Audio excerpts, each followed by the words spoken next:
Welcome to those of you watching on YouTube. This is Blowing Smoke with Twisted Rico. I'm your host, Steve Riccardo. If you want to hear this entire show with intros, outros, and music, please go to Apple, Spotify, iHeartRadio, Amazon Music, etc. Please welcome back to the show, Sal Baglio. Hey, man. It's good to Thanks see for you, having Sal. me. Good to see you as well. I know you're busy. I know you've been busy since we last spoke in October 2022. Lots of gigs and lots of recording, huh? Oh Basically. boy. Yeah. I'm grateful to be busy for sure. Do you like doing a lot of gigs? Have you been playing a lot? You know what? I could enjoy doing a little bit more live work, you know. Things have changed kind of for original music, as you probably know, you Yeah. know. Yeah. And most of the venues that I was working in have switched to tribute acts and cover bands.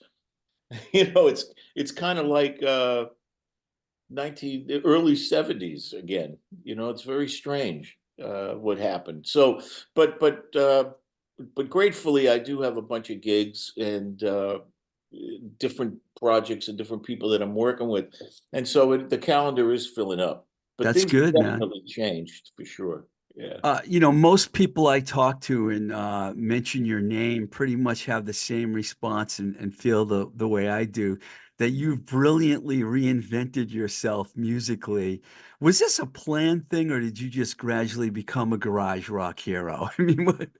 Uh, well, you know, I don't think it was planned. I was writing differently for the last few decades of you're thinking of my first band, the Stompers. Uh, Yeah.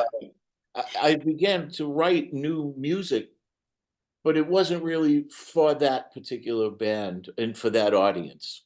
That Hmm. audience didn't respond to my new music. They wanted a particular thing that was, you know, that I started 45 years ago. And so it was a natural progression. I just continued to write and change my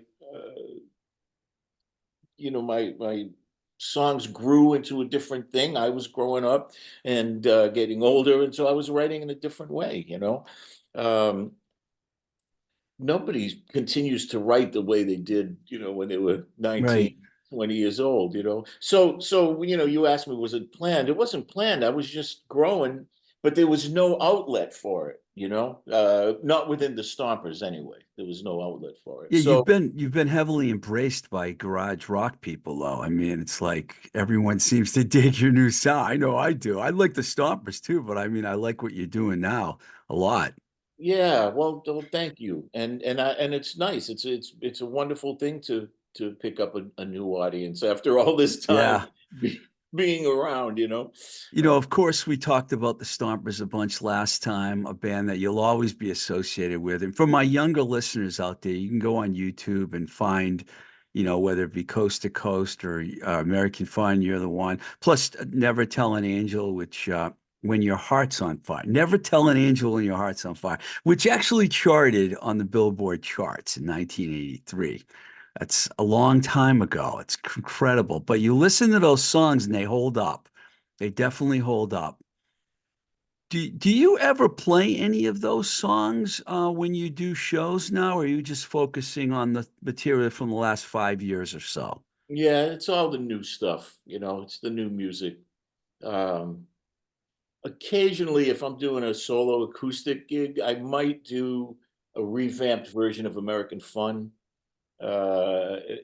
because it tells the story a little bit about the past, and then about gives me a reason to talk about Adam Sandler using that song in his movie Grown Ups. So, but that's about the only one that I do, and I don't do any. If I'm doing an Amplifier Heads gig, it's all new music, you know.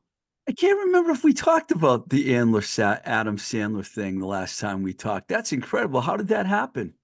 Uh, you know, I think it's a little bit of a story. I think a gentleman who was a roadie for us back in the 80s went out to California and was working for Adam's company. The name escapes me right now.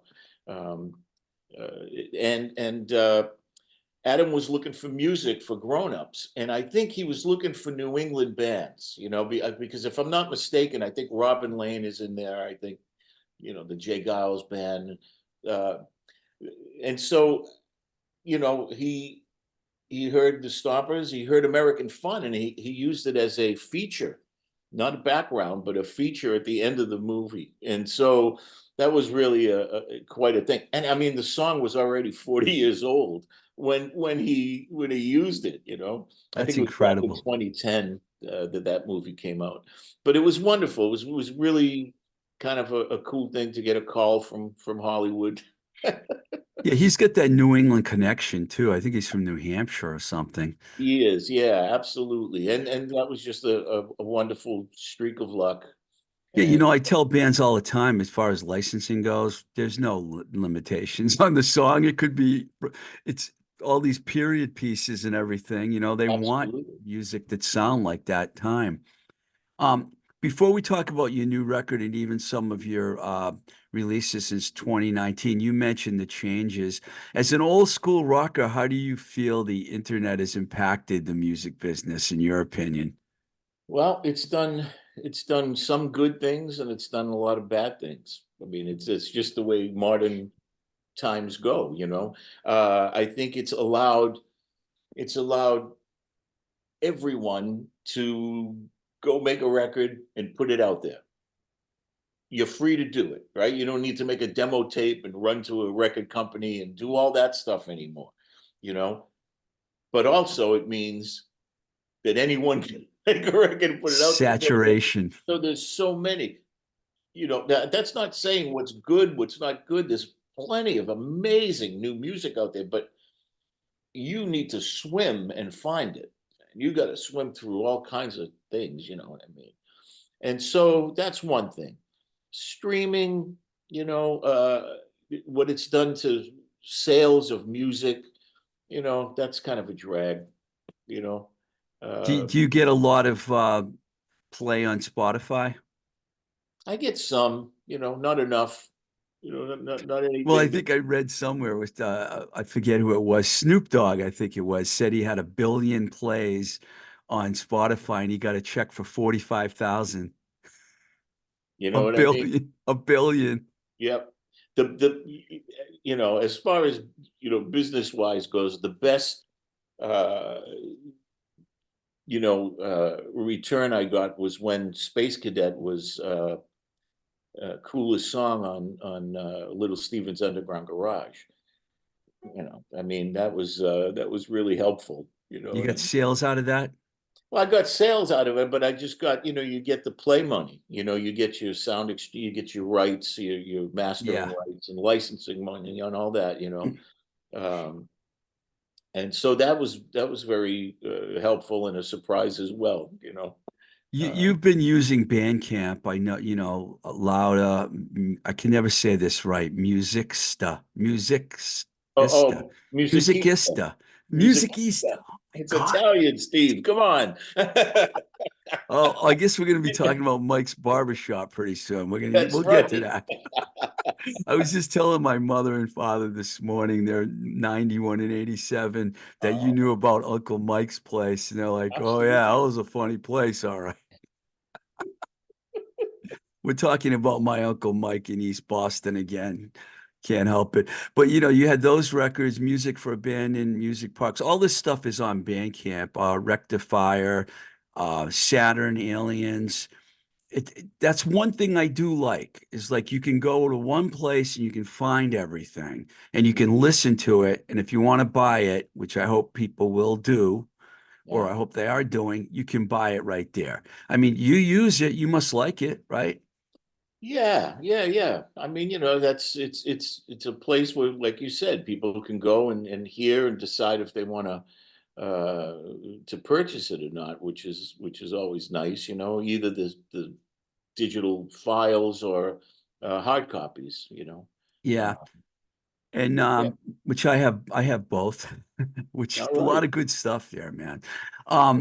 This is all going to lead us up to songs from I Came to Rock just out less than a month ago. What a Absolutely fantastic effort. I've got to start right away with this Nordy Cohen guy, Yeah. an alien invasion and its undeniable connection to rock and roll. It's just fantastic. Tell us about the whole creative process that led up to this, because it seems like, Yeah. did you know this guy or how did this all happen? So a mutual friend, Jamie Rubin, who you may remember, he was a Boston music guy. He moved to Nashville. He's been down there for many, many years. I think he had a band with Reeves Gabrelle at one point up here, maybe Modern Farmer. I hope I'm Hmm. getting the right name. Sounds close. About Anyway, right. Jamie and I are friends, and he got in touch with me one day and said, I want to introduce you to this guy, Naughty Cohen. It was during the pandemic, like no one was gigging, no one was doing anything. And he said he's got an idea, and I think you might, this might be something up your sleeve. Okay. So we met on a Zoom. I met Naughty. He says to me, he says, I got this idea. Aliens came to Earth to find rock and roll. And the thing is called They Came to Rock. And I think Jamie had already written one song for it. It's not on this new album, but it was a great song, Third Star from Venus. And so we're talking, and I said, well, do you have a song called They Came to Rock? He says, no. I said, I'll be right back. Hang on, I'll be right back. And I wrote the theme song, and he loved it. And I ended up writing 10 or 11 songs for the show. There was some other writers involved as well. There was Oh some other, yeah, we're going to talk about all of your guests and everything, but I wanted to ask you for a minute. We got to talk about Nordy for a yeah, second. And absolutely. Yeah. you. Now, are you now don't think I'm judging you or anything because you don't know how I feel about this, but do you believe in UFOs? I'd like to. I like to believe that there is something else, and they're out there. I do. I do Yeah, believe in it. It would be absolutely. great if they brought rock and roll here. I thought the Well, whole yeah.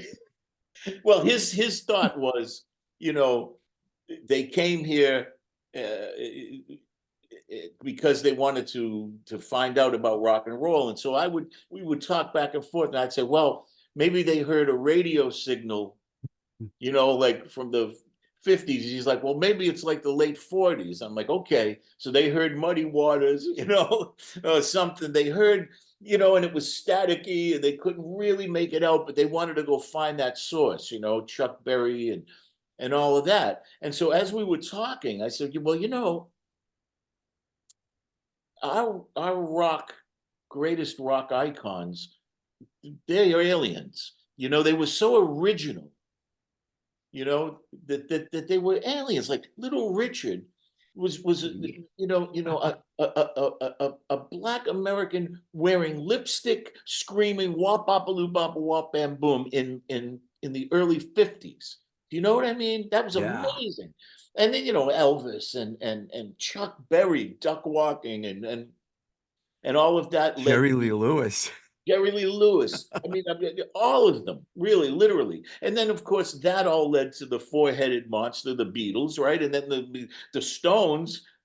What? Mick Jagger, the aliens, right? And Townsend and whoever, and that led to other things. And the other part of the word alien is, you know, most people who follow rock and roll deeply feel alienated from society somehow, Mm, right? You know what yeah. I mean? And every time something is accepted, some other kid comes along to kick it up a little bit. Like, so, there was at some point the 50s, that music was not accepted. People with DAs were getting arrested as being juvenile delinquents. And of course, that led to long hair and the Beatles and all that stuff. And you know what that led to. And then once that gets accepted, and each of those things do, then somebody else comes along. Then it was punk. All right, we love that stuff, but this is what we want to do, and on and on and on. Except I don't know what's come since then. I don't know what the next thing. I think for a while, I think rap was the popular thing of pop culture. you know. Uh, but as far as rock and roll, I don't know. I hope there's Who a key does? That's somewhere. a really good the way you tied that in the alien aspect. It's true. And, It's while you were talking, I was thinking about punk rock. Who in the world would ever have imagined that punk would ever come to the mainstream when it first came out? right. It's not imaginable. And you could go all the way back in, all those guys from the 50s. It was the same way, you know? Absolutely. Um, on Songs I Came to Rock, there's 10 songs and they're held together by 8 transmissions. When Yep. he sent you these little messages and stuff, what was your thought on that? Well, he had all this production stuff, and I loved it. I loved it all. I love records that I loved records like Arthur by the Kinks and Quadrophenia by the Who, and things that had a theme that ran through them, that had some storyline. And so I found a place to, he just said, you do what you So want. you decided where the transmissions were. For Absolutely, people that are yes. listening and you haven't heard this, you probably don't know what I'm talking about. But there's these little segments in between the songs where I guess it's Nordy's talking, right? That's him. No, those are all different actors. He wrote some of it. He wrote quite a lot of the pieces. Um, but there's like different people, like Webb Wilder, who, if you look him up, he's a longtime voiceover actor and musician out of Nashville. Webb Wilder does a few pieces. Uh, Bob Lewis does Outer Space Eddie. Forgive And then me, I think I paid more attention to the songs than I did the transmissions. I yeah, should yeah, have known that they were different voices, but I yeah, missed different that. voices. It's not me, I didn't do any of that. I just put it together. And yeah, so I'm trying to think. At one point, he got access to a newsreel of Bob Pierpoint, an old news guy from the '50s, who's doing an actual newscast about a UFO sighting in Texas in the early 1957, and that leads to a song called "They Heard My Radio," which Yeah. so that's yeah, yeah. You made this record in Gloucester. What was it like recording up there in Fisherman country? Oh, it was except for the drive every day. It was wonderful. It was wonderful. There's a great studio up there, Bang Song. Tony Goddess, Samantha Goddess, and Warren Babson engineered and was really responsible for getting those So sounds. that's Tony Goddard's studio. It is, I didn't yes, know that. Wow. Yeah, yes. Tony's a longtime Boston music guy. I saw him recently playing with Dave Minahan, actually, in Minahan's band. Oh, wonderful! Wow. So Samantha Goddess is Tony's wife? She's his wife, and she sings background vocals on this record, Yeah. and she really lifted it way up, man. I gotta say, everyone who worked on this record brought some magic to it. Absolutely. We're going to talk about that now because you got Barrence Whitfield, Jen D. Ingo. She's fantastic. Yeah. She's always fantastic. Danny Kopko, who you worked with in the Peppermint Help. Kicks. Peppermint Kicks. Kicks. Yeah. Sorry, Peppermint Kicks. I like the record. I'm surprised I forget the name of the band. Alan Estes, I know you've played with. I think you and John Butcher, did some stuff with him Yes. last year Yep. or the year before, and Samantha. But the name that really blew my mind was Dave Maddox from Fairport Convention. I mean, I heard he lived up here, and I did a little research and I found out he lived in Marblehead. He played on the Fairport Convention record that I love the most. It's called A Movable Feast. It's a live album that came out in '74. Guy's a legend. How did you hook up with him? I've known him for a bunch of years. I can't even remember the first time I worked with him. I've been fortunate to do a bunch of shows where he was the drummer. We were doing different gigs, some with Alan Estes, some with John Butcher and Alan Estes. Um, just I can't. The list is so deep I can't even remember. But I met him a long time ago, and of course I knew who he was. He's a very, very gracious and humble guy, for the list of people that he's played with. I mean, just I mean McCartney, XTC, Yeah, I just didn't great. mention any of that. He's a great session guy, you know? He's an amazing musician, and he really gets inside a song. He doesn't just come in and do the session. He gets way inside it, and then he's like, you want to try this, try that. And he played keyboards on a couple of tunes as well.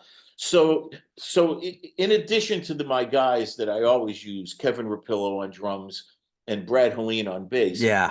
I brought in other people, and Maddox was the other drummer. So, and he brought it, man. He definitely brought it. Yeah, that was fantastic. I wanted to talk about these songs individually because I want to, it's all, first they came to rock, Barents Whitfield, Yeah. there's a video too, people, directed by Harry McCoy, really good. You guys were perfect together in that. But I'm sure you've had a long relationship, right? Well, here's an interesting thing about Barents and I, and we say this whenever we're together. It's like, why didn't we know each other, in 1980? We knew of each other, but we didn't actually get to meet until some years later. And then we met, uh, and then I'd run into him somewhere, and we'd always say, we need, I think maybe we need to do something together someday. And it took decades, but when I got the idea that I was going to use guest vocalist on the record and not just me, I said that song is for Barents. It They came to worked. rock as Barents, and I said to him, "You do what you want with it, man." Like I gave him a version of it with me singing. I said, "This is how I do it. How do you feel?" And he just came in and he did it. He gave himself to the tune, and it's pretty damn good. Yeah, there are some stylistic changes as you go along too, because they heard my radio by Alan Estes. I don't know, is it almost country-ish? I mean, it's a little bit different than the other songs. Sure. So I didn't write that tune. I do like it very much. I arranged it and produced it for the record and brought Alan in. It's definitely, the word country is just unfortunately has some serious heavy negative connotations to And it. I wasn't trying to be negative because I do like Johnny Cash and Merle Well, Haggard and all that's those country. guys. Yeah, of Yeah, course, Steve. Of course, man. I mean, eh, that stuff there is just so good. And Alan does come from that old country bag. He wrote songs with Tammy Wynette when he was living he in did. Nashville. Oh yeah, Wow. yeah. He was a songwriter down there in the '80s. He came back up in the early '90s and moved back home. But so yeah, Alan does come from that place. And the guy that wrote that song, Dave Coleman, he's a Nashville writer. I like to think I took it a little bit out of that thing, and I tried to give it a little bit more of a pop sound to it. But yes, Mm. it is It it is most it's a definitely. feel. Yeah, I just meant the feel was country-ish, you know? It is, and the storyline, is it happens in Texas. That's about that the UFO sighting that happened in Texas in the '50s, and so when the gentleman was writing the song, he had that in mind. So yeah, that's the It fit. landscape It of it, fit. right? Um, you've got two songs by Jenny D. Something Went Down, just an absolute brilliant guitar sound on that record with Jenny D's vocals. The 50s vibe is all over that. And same thing with the other track, That Girl Betty. Um, she really nails that 50s style, doesn't she? She's got that down. She's a great vocalist, and she loves that era. The '60s girl groups, the '50s, and she knows how to do it. I mean, Jenny D and the Delinquents record was Yeah. amazing in that bag. But yeah, so she was the right pick for that. And she's kind of a new friend. I mean, I met her through Dan. Can, yeah. Obviously, I mean, we knew of each other, because she's been around for a while. But we met the first time we met was when she came in to do Something Went Down. That was the first track she cut, and then That Girl Betty. Yeah. Oh, so you were able to bring everyone onto the studio. You didn't have to do remote vocals like everyone was been doing lately. No, this was done all in studio up at That's Bangor Sound. fantastic. And Yeah. you mentioned Dan and the track he's on, Dead Star. That's another good one. I mean, there's a lot of good songs. If I don't mention every one, it's not because I don't think they're all good. But so Dan kind of has opened some doors up for you too with his like Jenny and his whole vibe. Did you know him for a long time? We knew each other. We met some years ago on a gig that Watts was playing, and I was playing on up in New Hampshire, and we met, and uh, we got along pretty well, and said, maybe we'll do something soon. And that happened a little quicker than what happened with Barrett's and I, and we made the Peppermint Kicks record in 2020. Uh, we were never in the same room for that, so that was all done Remote, yeah. remotely. Yeah, but Dan, yeah, Dan, and he introduced me to Lou at Rumbar, and that's how the Amplifier Heads are on Rumbar now. And but yeah, when I was thinking about that song, I said Dan's the voice for that tune, and he nailed it. Yeah, And a song that I really liked that might be my favorite. I believe you sang it, Space Cadet, which yeah, is just fantastic. It's probably the most, well, aside from, along with the Barents Whitfield track, it's the most prevalent, I think, with what the whole project's about. Space yeah. Cadet. It's a rocking, yeah, yeah, yeah, and it's a good rocker, Uh, I mean, that's basically why nobody wanted to. This project was done in 2020, but after he heard me recut Space Cadet, and I recut it, I changed it around from the original version, and we put it out with Lou, and he Yeah. saw what happened to it, and he heard it. He's like, "Why don't you redo the whole soundtrack to They Came to Rock," which is what essentially happened. That's what Okay. So this has happened. been 4 years in the making. Wow. Yeah. Yep. Yep. That's what happened. He heard that and he saw what became of it, because back in 2020 we recorded a soundtrack, but it just it just ended there. Nothing more happened. So uh, I recut Space Cadet, and he's like, "I want you to recut everything," And there's like there's a whole nother record I could do of other songs that are left to do. So Yeah, we'll see. you're like a machine lately, man. The last 5 years, it's like you're a machine. You just, you know what? I applaud you for that because you gotta if you have the stuff, you gotta get it out there, right? Yeah, absolutely. I mean, I have those moments where I think I'm never going to write again. Like I get a dead spot for a few months, and I'm like, I don't think I don't I think I'm done. And You mean then you all get of you a get sudden, blocked like a yeah, writer's block? Walker, I'm not feeling it. But then it opens up. Like for instance, Dan got in touch with me. Dan Kopko got in touch with me a few weeks ago and said they think we should do another Peppermint Kicks record. And Nice. so boom, bang, we start sending songs to each other, and now we're in that mode again. And also, do you remember Robert Ellis Oral? Yeah, that's Yeah, man. goes So back. yeah, so he's back in Massachusetts half the year, and we've been writing together. So that's kind of an interesting thing too. You know, it's mostly a solitary thing that I do, but there are a few people where it's easy to write with, and Dan and Bob both are real easy to work with. I was gonna say the collaboration thing is a new thing, relatively new for you, right? Yeah, yeah, yeah. I'm pretty solitary with that stuff for a bunch of reasons. I get my ideas, and I stick with them, and I don't want anybody to mess with them. But there are certain songs and certain ideas where I didn't finish them, or I'm open to somebody else's view. And when I do that, I see that it becomes something else. With the Peppermint Kicks, it was like I had a song, Strawberry Girls, lying around for almost 40 years. literally. I had that this the title and the music, and Dan was like, "I love that. Go finish it and let's do it," and that's what happened. So Yeah, you guys both have that same kind of work ethic. I can tell.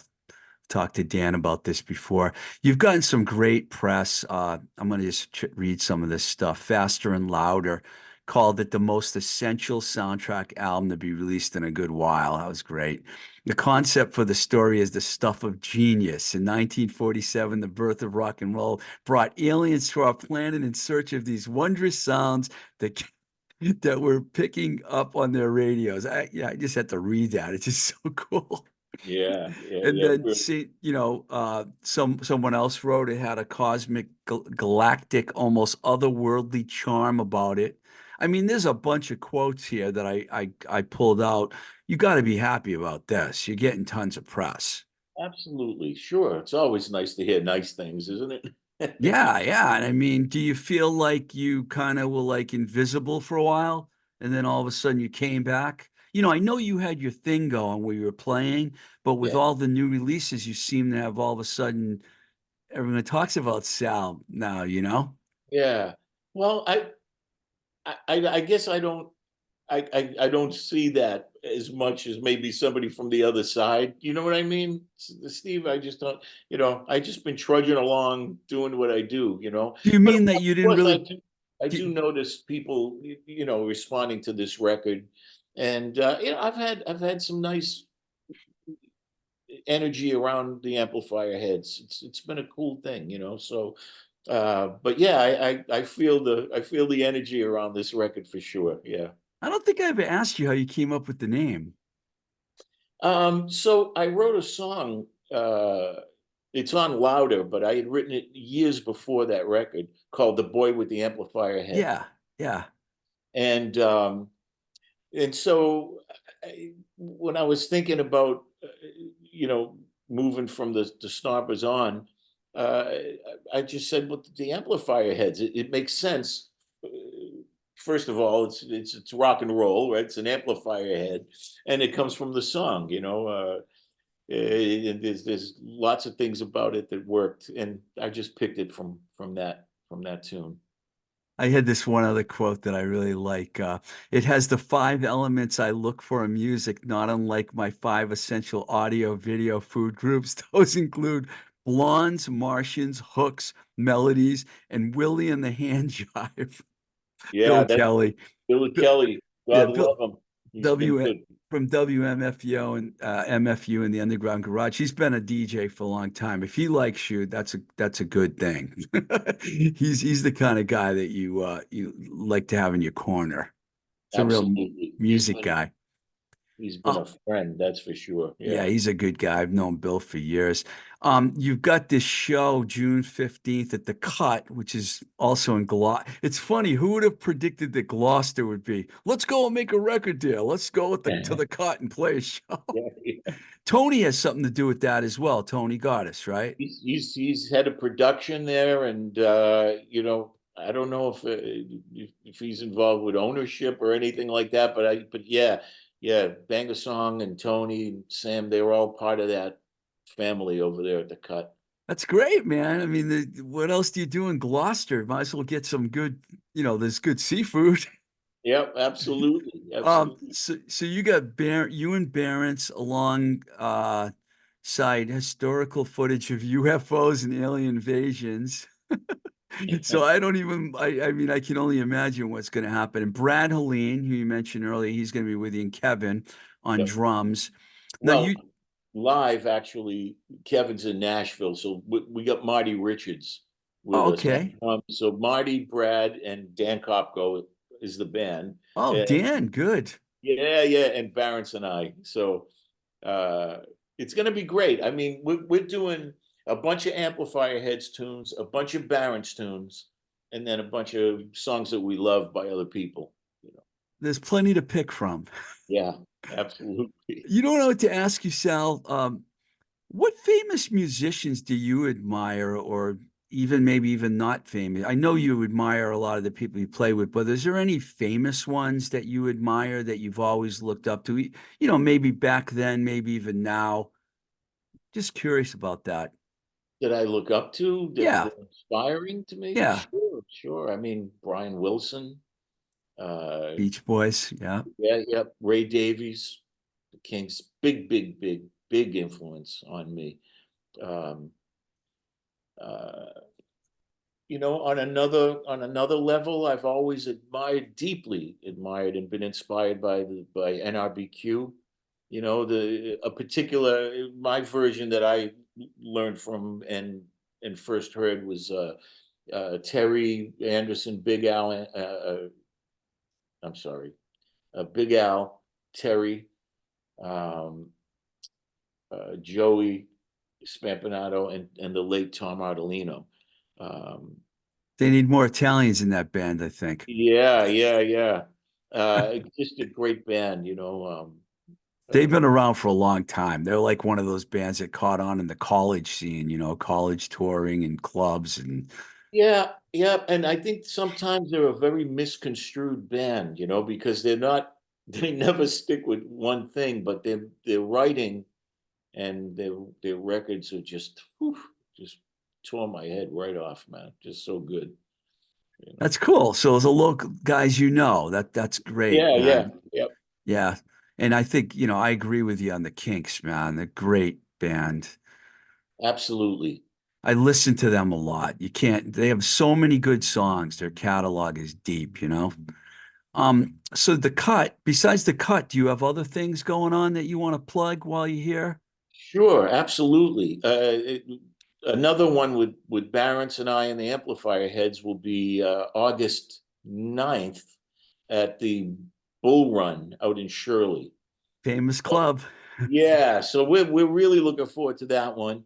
Um, May 1st, coming up in a couple of weeks, I'm doing a solo show, acoustic solo show at the Menino Arts Center in Hyde Park. And Menino Art Center. yeah, yeah, Menino Arts Center in Hyde Park. Mr. Kurt invited me to play Oh there. yeah. Yeah, yeah, the great Mr. Kurt, God love him.